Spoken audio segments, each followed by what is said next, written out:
नमस्कार दोस्तों। आज के हमारे इस वीडियो में हम आपके लिए संकष्टी चतुर्थी की व्रत कथा लेकर आए हैं। एक समय की बात है, किसी नगर में एक देवरानी और जेठानी रहती थी। जेठानी अमीर और देवरानी गरीब थी। देवरानी का पति जंगल से लकड़ियां काटकर शहर में बेचता था। अक्सर वह बीमार भी रहता था।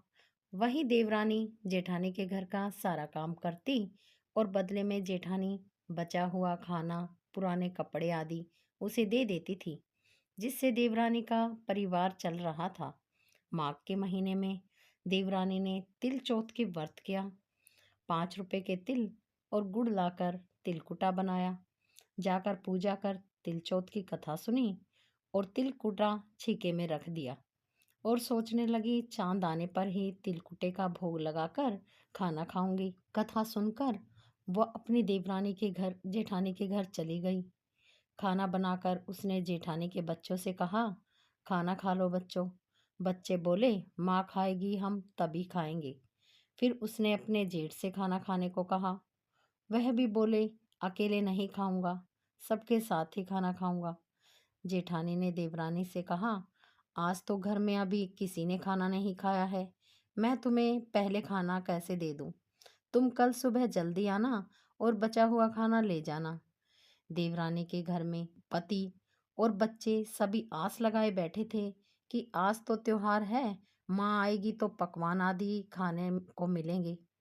परंतु जब बच्चों को पता चला कि आज तो सूखी रोटी भी नहीं मिलेगी, तो बच्चे रोने लगे। उसके पति को बहुत गुस्सा आया।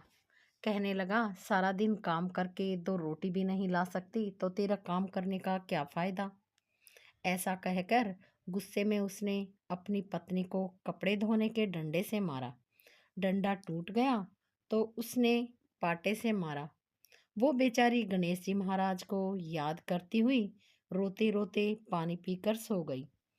इस दिन गणेश जी महाराज उसके सपने में आए और बोले, धोबना मारी, पीटा मारी, सो रही हो क्या या जाग रही हो? वो बोली, कुछ जाग रही हूँ, कुछ सो रही हूँ। तब गणेश जी बोले, मुझे भूख लगी है, कुछ खाने को दे दो। बोली, क्या दूं? मेरे घर में तो अन्न का एक दाना भी नहीं है। थोड़ा सा पूजा का तिलकुटा छिके में पड़ा है, आप वो खा ले।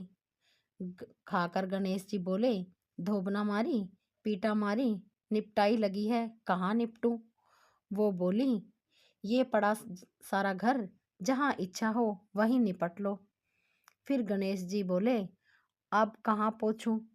तो वह गुस्से में बोली, कब से तंग करे जा रहे हो, मेरे सिर में पोंछो और कहाँ पोंछोगे? सुबह जब वह उसकी नींद खुली और वह हैरान रह गई। उसका पूरा घर हीरे मोतियों से जगमगा रहा था। उसके माथे पर हीरे मोती जगमगा रहे थे। उस दिन वह जेठानी के यहाँ काम करने नहीं गई। काफी देर राह देखने के बाद जेठानी ने अपने बच्चों को चाची को बुलाने के लिए भेजा। उसने सोचा, कल खाना नहीं दिया था, इसलिए देवरानी बुरा मान गई। बच्चे बुलाने गए और बोले, चाची चाची चलो, माँ ने बुलाया है, सारा काम पड़ा है। तब देवरानी बोली, बेटा, बहुत दिन तुम्हारी माँ का काम किया, अब तुम अपनी माँ को मेरे यहाँ काम करने भेज दो। बच्चों ने घर जाकर अपनी माँ को सारी बात बताई कि चाची का घर तो हीरे मोतियों से जगमगा रहा है। जेठानी दौड़ती हुई देवरानी के घर पहुंची और बोली, ये सब कैसे हुआ? देवरानी ने गणेश जी महाराज की सारी लीला जेठानी को बता दी।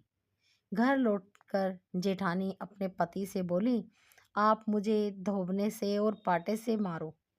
उसका पति बोला, अरे भली मानुस, मैंने आज तक तुम्हें कभी मारा है जो मैं आज मारूंगा? लेकिन वह नहीं मानी और जिद करने लगी। मजबूरन उसके पति ने उसे खूब मारा। जेठानी ने खूब सारा घी डालकर चूरमा बनाया और छीके में रख दिया और सो गई। रात को गणेश जी उसके सपने में आए और बोले, भूख लगी है, क्या खाऊं? जेठानी बोली, गणेश जी महाराज, देवरानी के यहाँ तो सूखा तिल कुटा खाया था, मैंने तो मेवे और घी डालकर चूरमा बनाया है और छिके में रखा है, खा लीजिए। अब गणेश जी बोले, कहाँ निपटूं? जेठानी बोली, उसके यहाँ तो टूटी फूटी झोपड़ी थी, मेरे यहाँ तो महल है, जहाँ चाहे वहीं गणेश जी निपट लो। अब गणेश जी पूछते हैं, अब इसे कहाँ पोंछूं? जेठानी बोली, उसका तो गंदा सा माथा था, मैंने तो चमेली का तेल लगाया है, मेरे माथे पर पूछिए। धन की लोभी जेठानी सुबह जल्दी यह सोचकर उठी कि उसका घर हीरे मोतियों से जगमगा रहा होगा।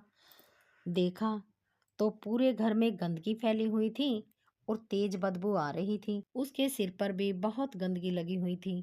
वो बोली, गणेश जी महाराज, ये आपने क्या किया?